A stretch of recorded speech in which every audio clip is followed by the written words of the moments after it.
Hello everyone, I'm Valentina. I have NPM 244110003. Now, I want to share about studi kelayakan bisnis. What do you think about studi kelayakan bisnis? Tanpa berlama-lama, mari kita belajar bareng. Tujuan yang mau kita capai untuk pembelajaran studi kelayakan bisnis itu yang pertama, kita bakal belajar pengertian. Apa itu studi kelayakan bisnis? Lalu tujuannya apa?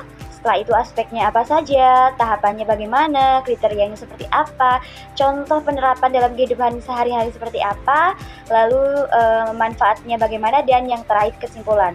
Tanpa berlama-lama, langsung saja saya akan memaparkan untuk yang pertama adalah studi kelayakan bisnis atau pengertiannya.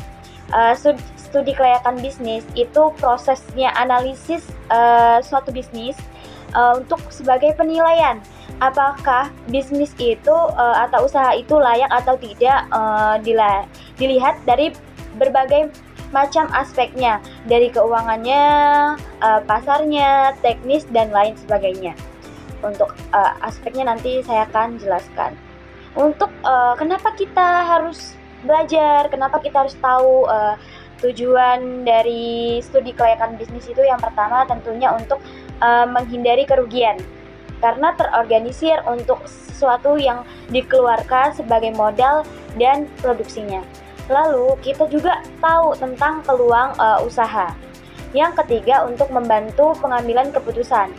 Kalau misalkan bisnis itu tidak layak, ya maka tidak usah diteruskan. Tapi kalau memang layak memang bisa sustainable tuh, jadi bisa dilanjutkan.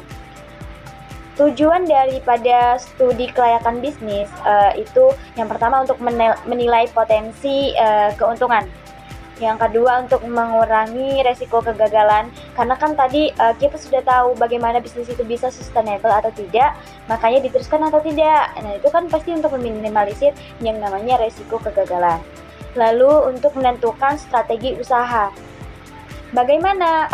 Pasti kita tentunya sudah tahu target marketnya, lalu produk apa yang dijual gitu kan. Jadi kita punya strategi untuk kedepannya bisnis itu bakal seperti apa gitu. Yang ketiga untuk meyakinkan investor atau dia sebagai yang investasi ke bisnis kita gitu kan, untuk menarik si investor untuk melirik dan mendanai bisnis kita. Terus adapun aspek-aspek daripada studi kelayakan bisnis. Yang pertama itu aspek dari pasar dan pemasaran.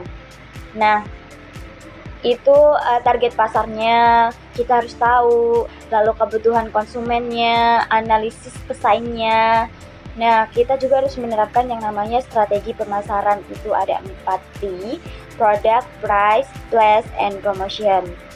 Misal nih, dalam kehidupan sehari-hari, kita bakal jualan hair oil. Ya berarti jelas targetnya perempuan, usianya 18-35 tahun yang punya masalah rambut rontok. Ya, jadi jelas usahanya. Untuk selanjutnya adalah aspek teknis atau operasionalnya. Itu harus bisa menjawab bagaimana cara produksi. Jadi lokasi usahanya harus jelas, misalkan letaknya di Bandar Lampung, berarti geografiknya, lalu demografiknya juga harus jelas. Untuk produksi itu alat dan bahannya harus jelas, proses produksinya bagaimana, terus kapasitas produksinya bagaimana. Kalau misalkan masih balik ke contohnya adalah hair oil, berarti alatnya kita butuh kompor gitu, butuh botol untuk packaging, bunganya sebagai bahannya gitu. Terus adapun aspek daripada sumber daya manusianya, siapa yang menjalankan usaha, harus jelas struktur organisasinya, ya dari CEO, HRD, divisi-divisi, terus tugas setiap anggotanya harus jelas, kebutuhan tenaga kerjanya juga harus jelas. Selanjutnya ada aspek-aspek hukum yang menjawab usaha itu legalitasnya ya. Izin usaha ada NIB, SIUP gitu. Kalau merek dagangnya sertifikasi BPOM atau halal.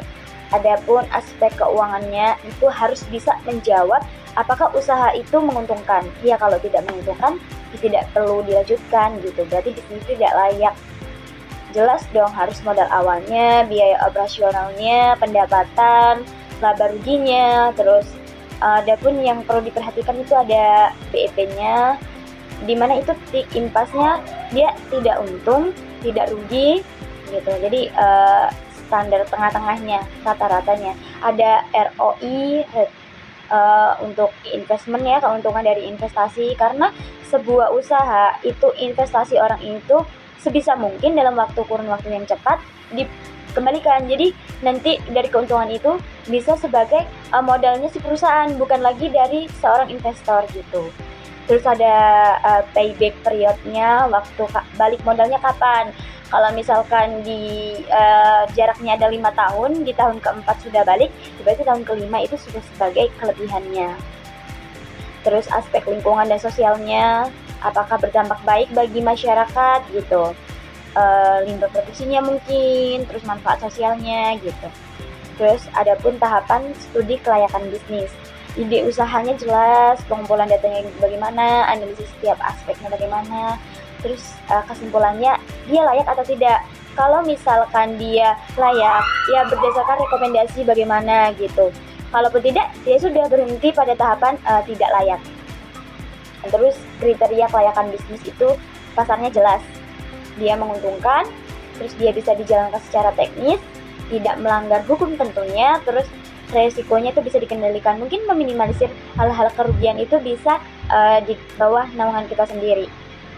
Untuk lebih simpelnya dalam kehidupan sehari-hari, contoh nyatanya mungkin ketika kita menjual hair oil dari bunga alami, terus pasarnya itu kan banyak peminat ya, karena bahan-bahannya itu bukan bahan-bahan kimia, terus produksinya mudah, modalnya kecil, labanya ada gitu.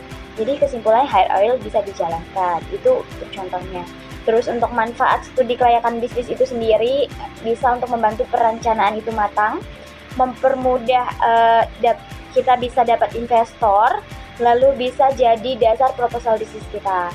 Inti sari daripada yang saya jelaskan adalah bahwasannya studi kelayakan bisnis itu langkah penting sebelum kita terjun ke usaha, agar bisnis kita itu nggak cuma jalan aja tapi jelas gitu. Terus dalam artian terencana, terstruktur, aman, dan menguntungkan. Maybe that's all. Thank you for watching. Wassalamualaikum warahmatullahi wabarakatuh.